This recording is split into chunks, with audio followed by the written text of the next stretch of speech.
नमस्कार. ज्या चित्रपटांनी आधीच नाजूक झालेली सामाजिक सलोख्याची वीण पूर्णच संपवायला घेतली आहे अशा प्रचारपटांना सन्मान प्रदान करून ईडी, सीबीआय आदी संस्थांपेक्षा आपण सुद्धा कणभरही मागे नाही हे राष्ट्रीय चित्रपट पुरस्कार निवड समितीने दाखवून दिल्याबद्दल त्यांचे जाहीर आभार. यंदा द काश्मीर फाईल्सला पुरस्कार दिलात, आता पुढच्या वर्षी केरला स्टोरीला द्या. म्हणजे सत्ताधारी खुश आणि निवड समितीमधील तुमचं सगळ्यांचं स्थानही एकदम पक्क. देशाचं काय, तो धुमसू द्या, धार्मिक आगीमध्ये बर्बाद होऊ द्या.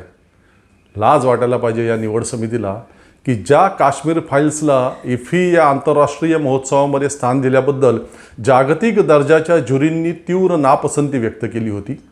हा चित्रपट केवळ दर्जाहीनच नाही तर बिभत्स आणि काही ठराविक उद्देशानं निर्माण केलेला प्रचारी पट आहे हे स्पष्टच दिसतंय असं त्या ज्युरींनी परखडपणे सुनावलं होतं. ऑस्करच्या ज्युरींनी तर या चित्रपटाची दखलही घेतली नाही. अशा या चित्रपटाला भारताची राष्ट्रीय चित्रपट निवड समिती मात्र सन्मानित करते. आणि विडंबना म्हणजे ज्या या काश्मीर फाईल्स नावाच्या चित्रपटानं देशभरात धर्मांधतेला मोठ्या प्रमाणात चालना दिली त्या चित्रपटाला राष्ट्रीय एकात्मता पुरस्कार जाहीर करतात. किती नालायकपणा आहे हा. बरं, हा पुरस्कार आहे कुणाच्या नावानं? तर प्रख्यात अभिनेत्री नर्गिस दत्त यांच्या नावानं, ज्यांच्या अनेक चित्रपटांनी सर्वधर्म समभावाची आणि मानवतेची शिकवण दिली. आपल्या चित्रपटाबाहेरच्या खऱ्या आयुष्यातही ज्यांनी याच उद्देशांसाठी स्वतःला पूर्णपणे झोकून दिलेलं होतं, त्यांच्या नावाचा पुरस्कार तुम्ही प्रचंड धर्मांधता पसरवणाऱ्या चित्रपटाला देता. निवड समितीचा हा बेशरमपणा पाहून नर्गिस दत्त यांचा आत्माही प्रचंड दुःखी झाला असेल. अनेक सत्यबाबी या चित्रपटानं दडवून ठेवल्या होत्या. संघ भाजपच्या विषारी विचारधारेला पूरक ठरतील तेवढ्याच बाबी फक्त त्या चित्रपटातून पुढे आणल्या गेल्या. ज्या काळातील दहशतवादी घटना किंवा दहशतवादी कृत्य या चित्रपटामध्ये दाखवली गेलेत ती सगळी त्या स्थानिक काश्मीरी मुसलमानांनी नव्हे तर पाकिस्तानी दहशतवाद्यांनी केलेली होती. हिंदू पंडितांसोबतच शेकडो काश्मीरी मुस्लिमही त्या दहशतवादी हल्ल्यांमध्ये मारले गेले त्या काळामध्ये हे वास्तव या खोटारड्या चित्रपटाने पूर्णपणे दडवून ठेवलं होतं. पंडितांना आश्रय द्याल तर तुम्हालाही ठार मारून टाकू अशा धमक्या स्थानिक काश्मीरी मुस्लिमांना दहशतवाद्यांकडून सतत मिळत होत्या आणि त्यामुळे तेही घाबरलेले होते. हे वास्तव या चित्रपटाने दडवून ठेवलं. ते सगळे प्रकार घडले तेव्हा देशावरती काँग्रेसचं नव्हे तर व्ही.पी. सिंग यांचं सरकार राज्य करीत होतं आणि त्याला सपोर्ट होता भाजपचा, काँग्रेसचा नव्हे. हे वास्तव या चित्रपटाने दडवून ठेवलं. काश्मीरमध्ये संघ भाजपच्या विचारसरणीचे राज्यपाल जगमोहन यांच्या हातात त्यावेळी सगळी सूत्र होती. परंतु घाबरलेल्या पंडितांना आधार आणि संरक्षण देण्याऐवजी त्यांनी काश्मीरमध्येच टिकून राहावं यासाठी प्रयत्न करण्याऐवजी त्यांच्या सुरक्षित विस्थापनाला त्यांनी चालना दिली.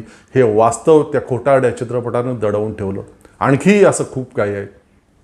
तो काश्मीर फाईल्स नावाचा बकवास चित्रपट रिलीज झाल्यावर आणि देशभर संघ, भाजप, विश्व हिंदू परिषद, बजरंग दल आदी सगळ्यांनी त्याचे स्पॉन्सर्ड शो आयोजित करणं सुरू केल्यावरती BBC-ने जम्मू आणि दिल्लीमधील काश्मीरी पंडितांच्या निर्वासित छावण्यांमध्ये जाऊन तिथे जे कॅम्प आहेत तिथे राहणाऱ्या पंडितांच्या मुलाखती घेतल्या.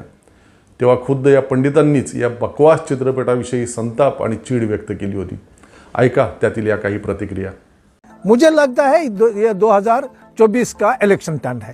ये जाएंगे दुनिया भर में कहेंगे देखिए कश्मीरी पंडितों के साथ जुल्म हुआ है, पाकिस्तान ने हमें उजाड़ा, पाकिस्तान ने मिलिटेंसी की. उस वक्त आम मुसलमान उसमें नहीं था, मुसलमानों को भी मारा गया. 1990 में हमारा प्लान हुआ है, उसका जिम्मेदार भी गवर्नमेंट ऑफ इंडिया ही है. आप उसको आज कुछ भी बोल दो, मुझे लगता है कि इस तरीके की यदि पिक्चरें बनेंगे वो एक दूरियां पैदा करेंगे, उधर से भी तो इधर से भी. ऐकल्यात? या चित्रपटामुळे आता आमच्या काश्मीरमध्ये परतण्याच्या आशेवरती पूर्ण पाणी फिरलं गेलेलं आहे अशी चीड या लोकांनी व्यक्त केली. ज्यांच्यासाठी किंवा ज्यांच्या समस्येला वाचा फोडण्यासाठी, ज्यांच्यावर झालेला अन्याय दाखवण्यासाठी हा चित्रपट आम्ही बनवला असं या चित्रपटाचे निर्माते, दिग्दर्शक, कलावंत सांगतात. आणि आपले आदरणीय नरेंद्र मोदीही या असल्या चित्रपटाचं कौतुक करतात, प्रमोशन करतात. ते खुद्द काश्मीरी पंडित या चित्रपटाबद्दल काय म्हणतात ऐकलं ना? अजून ऐका. हमारे नाम पर जो खाली पिक्चरें बनी और कुछ नहीं हुआ है. इवन आज भी ये पिक्चर बनने से ना मेरी घर वापसी हो सकती है, ना मेरे देश का कोई समाधान हो सकता है, ना मेरे जम्मू कश्मीर का कोई समाधान हो सकता है. ये एक जिस हिसाब से हमें 1990 से लेकर आज तक जो है एक पॉलिटिकल टिश्यू पेपर की तरह हमें यूज़ किया गया है और आज भी वही हो रहा। हमें लास्ट पर यही दिखता है कि जो दूरियां थी हमारी, जो हमने being as a civil society जो हमने नज़दीक किए थे, जिनको हमने पास पास लाने की कोशिश की थी, उसको मुझे लगता है कि इससे और ज़्यादा दूरियां होंगी, क्योंकि मेरे 5000 परिवार इस समय कश्मीर में हैं। ये जो फिल्म बनाई गई है ये एक तरफा हमारे काज को उजागर करने के लिए किया है, और कोई फिल्म प्रोड्यूसर निकले वो दो तरफा करे, मैं उसको बोल्ड मानूंगा। जो दो तरफा जो जेनोसाइड हुआ है उसको उजागर करके एक फिल्म बनाए। इसलिए मैं और किसी प्रोड्यूसर डायरेक्टर से अपील करता हूं कि दोनों साइड के इस माहौल को जो उन पर भी गुजरी है, मेजॉरिटी कम्युनिटी पर भी, तो उनके और हमारे जख्मों को पूरा उजागर करे, ताकि दुनिया को और भी पता चल जाए कि एक तरफा ये जो मेजॉरिटी पर जुल्म हुए हैं वो कहाँ से आए, वो भी पाकिस्तान स्पॉन्सर्ड थे। वो जो वहाँ तब की गवर्नमेंट थी, उन्होंने जब हमारी बात ही नहीं बाहर आने दी। ऐसा क्या हो किया था हमने कि हमें ये ज़िंदगी जीने याद तो आती है अपने घर की, हमारी जन्मभूमि है। ये पिक्चर बनी है, हमने ये उस टाइम देखा जब हम 27 साल के थे, श्रीनगर में 90 में। हमें याद है 19 जनवरी थी, सैटरडे की रात, 8:45 बजे था शाम का टाइम, जब मस्जिदों में हो गए आवाज़ निज़ाम मुस्तफ़ा, ए काफिर हो, जालिमो, कश्मीर हमारा छोड़ दो। वो थे पाकिस्तानी जो हमारा हमसाया है, हम नहीं उसके बारे में कहेंगे, लेकिन वो भी डर गए, उनको भी उन्होंने डराया, अगर इनको शटल दिया आपको भी ये हार बनेंगे। देखिए जो ये फिल्म है बेशक सही है, कश्मीरी पंडितों के साथ जुल्म हुआ है, लेकिन इसमें यह भी होना चाहिए था कि कश्मीर में कश्मीरी मुसलमान जो हिंदुस्तानी है उनको भी मारा गया, वो नहीं दिखाया गया है फिल्म में। और जो सिख मारे गए हैं वहाँ मिलिटेंसी की वजह से, उसको नहीं फिल्म में जोड़ा गया है। जो सरकार को करना चाहिए था, 8 साल की सरकार है बीजेपी की सरकार की, जो दूसरी सरकारों पर एलिगेशन देते थे, इन्होंने नहीं किया, इन्होंने कश्मीरी पंडितों को उजाड़ा।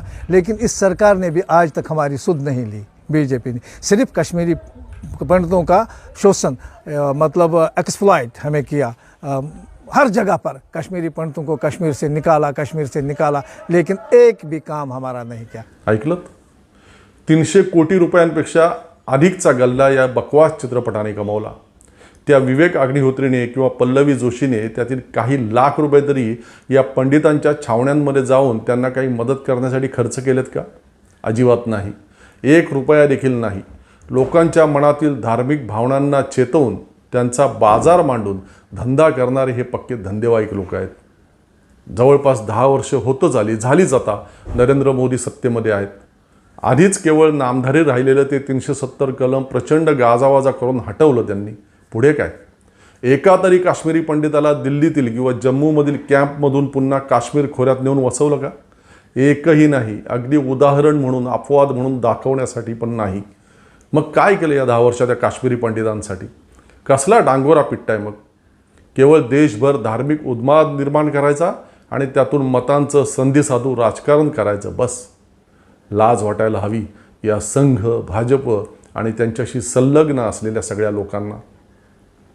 स्वातंत्र्याच्या लढ्यामध्ये फाळणीला पोषक वातावरण करणारे हेच लोक, द्विराष्ट्रवादाचा सिद्धांत मांडणारे आणि त्याचे पुरस्कर्तेही हेच लोक, पण फाळणीचा आळ मात्र गांधींवर। स्वातंत्र्याच्या लढ्याला यांचा विरोध, ब्रिटिशांशी यांची हात मिळवणी, मुस्लिम लीगशी यांचं साटेलोटं।